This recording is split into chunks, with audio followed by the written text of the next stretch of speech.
अच्छा अच्छा, हमने देखा था कि पिछले 2-3 महीने से जब से सैलाबी सूरत हाल है, गो के एक बड़ा क्रंच मोमेंट था मुल्क की इकॉनमी के लिए, लेकिन market out of the way जाकर परफॉर्म कर रही थी और बहुत ज़बरदस्त परफॉर्म कर रही थी। खासतौर पर हमारा सीमेंट सेक्टर बहुत अपवर्ड उसका ट्रेंड था। तो ये उसके बाद एकदम से अब तो ग्रेजुअली जो इकोनॉमिकल सिचुएशन है वो बेहतर हो रही है, तो उसमें मार्केट का ये डाउनफॉल अब ये जारी रहेगा या ये बस एक दिन का थोड़ा सा ये करेक्शन थी?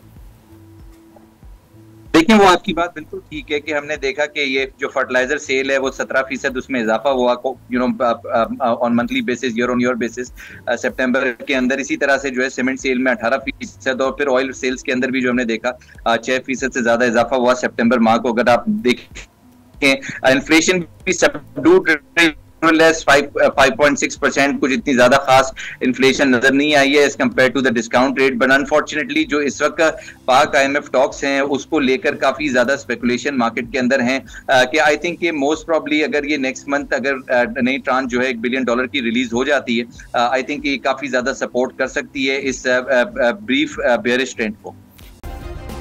सब्सक्राइब करें और बेल दबाएं ताकि कोई खबर रह न जाए।